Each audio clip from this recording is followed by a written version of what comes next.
Hey y'all! Okay, so this is just a little vlog talking about voting and just kind of the process and how it works, and then also I'm gonna share some important dates with you if you are a Texas voter, just dates that you need to know. So, I'll preface this by saying that I am just a normal everyday human. I'm just like you. I'm an everyday man. Or if you're not a man, everyday woman. Or if you are neither, everyday non-binary person. No matter what, the point is that I'm everyday and I'm just like you, okay? So just keep up. I have found the information I'm about to share with you via the internet. I looked for reputable news sources. So just news sources that have been verified, that you know to be true. And honestly, it's like there's no like I personally, because opinions are so like opiniony. If you can try to find the ones that don't seem to pick a side, that's also a good way to go.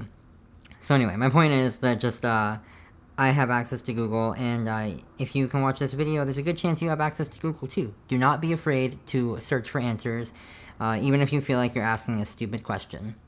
You're not going to get answers if you don't ask your questions. So, ask them. There is nothing to fear in wanting to learn more. Now that I've said that, oh wait, I didn't even like really say like the reason I started talking. The point is, I'm not an expert. I just looked some stuff up. So, you remember that. Anyway, but I did like look stuff up. I was like researching my shit to make sure that I knew what I was about to say, because I am going to try to explain how the presidential election process works. In the beginning, Abraham Lincoln said, "Let there be light," and then presidents were born. Uh,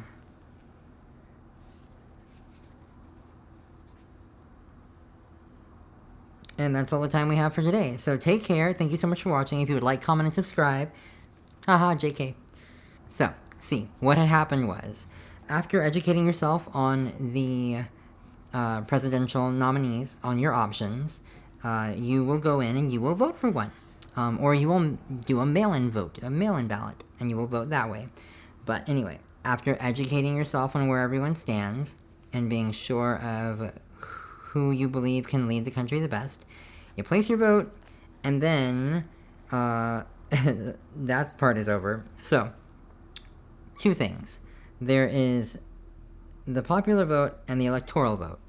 The popular vote is the tally of the individual votes of eligible citizens. So, that's one thing. The electoral vote is a whole other thing. Ultimately, it's the Electoral College that chooses the president. It is not the popular vote that chooses the president. Each state gets a certain number of electoral votes, and that correlates to the population of the state. So, like Delaware, which is smaller, it has a little less than 100,000. I almost said subscribers. Oh my god. It has a. Delaware has a population just under 100,000 people, and so Delaware gets 3 electoral votes. But then bigger states like California, which has the largest population in America, in the US, California has a population of about 40 million people, and so California gets 55 electoral votes. And so I'm telling you this just so you get an idea of like that's the range, basically 3 electoral votes to 55 electoral votes. And it varies from state to state by population. So, typically, not always, but typically, a candidate. I swear to God, I'm better at this than it looks like. Typically, the electors will vote the same way as the popular vote. It's not always, and also typically, a candidate will get all of the electoral votes from a state. Sometimes states split them up, but from the things that I found, it looks like even if states do give like you know, if there are 3 votes, if they gave like 2 to 1 party, 2 to 1 candidate, and then the third one to a different candidate, apparently that hasn't seemed to have made a difference. That's in the things that I was able to find though. So they can be split up, but probably doesn't make a difference, and it doesn't happen very often anyway. So a candidate needs 270 votes to win the election. In 2016, Trump had 304 electoral votes. while Hillary Clinton had 227. That is why he won the presidency, even though Hillary won the popular vote. She had 2.9 million more Americans vote for her than he did. The reason the Electoral College exists is because, back in the day, way back when all of this started, they didn't have, the technology we had today, and mail was a lot slower, just travel in general was a lot slower, and so it was harder to get each individual vote in a timely manner. And so rather than having to wait forever to make sure that they got everyone's votes in, they decided that instead of using the popular vote to elect a president, they would do the Electoral College. So that is when it started, forever ago, and we still have it today. So that's what that is. I hope that made sense. Again, I'm not a teacher or anything. I'm just here to talk. Now that we know how the process works, I would like to say, please vote. Even though it is ultimately the Electoral College that chooses the president, more often than not, all the electoral votes of a state go towards the popular vote of that state. It's not always, but it happens more often than not, and I think, I checked right before I started filming, and there have only been 5 times in history where a president has won the presidency but not won the popular vote. There's only been 5 times, and 2 of those times have happened since the 1800s. All the others happened 1888 or before. In case you're wondering, the other one that wasn't Donald Trump, it was George W. Bush versus Al Gore. Al Gore won the popular vote, but Bush won the presidency. So anyway, please just vote, because the president has a lot of power, and even not considering the obvious power that comes with it, the president is also in the public eye very often, and a lot of people think that if the president does or says something, that makes it okay. So, educate yourself, and then please vote. And now please enjoy this voting information sheet. So I got this image from the League of Women Voters of Texas Facebook page. They and vote411.org are where I get most of my information around election time, but really and truly, if you Google whatever questions you have, you'll probably be able to find an answer. The last day to register to vote and to update your registration is Monday, October 5th. In-person early voting starts Tuesday, October 13th.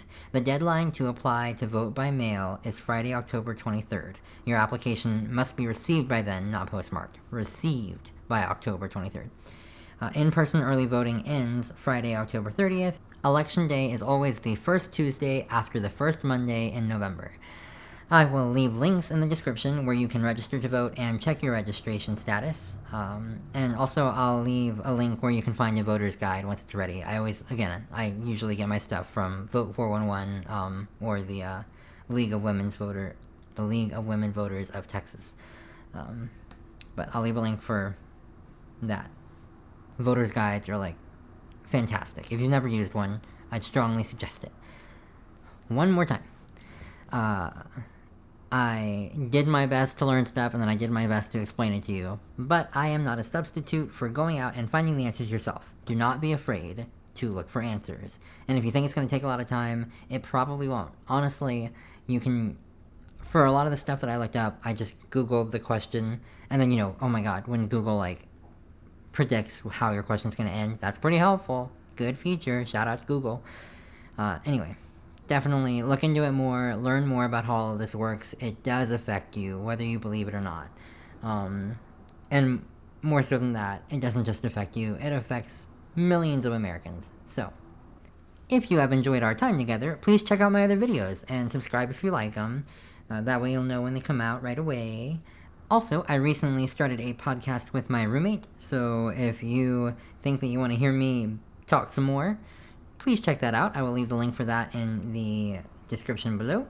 And remember, I will also be leaving links for where you can check your registration or register to vote if you need to, and also where you'll be able to find a voter's guide once they are ready. And you know what? And I'll leave a link to the Texas government site that has all of those dates that I was just talking about. Also, the site had just a few more details than the photo that I showed in this video. So. Thank you so much for hanging out with me. I will see you next week.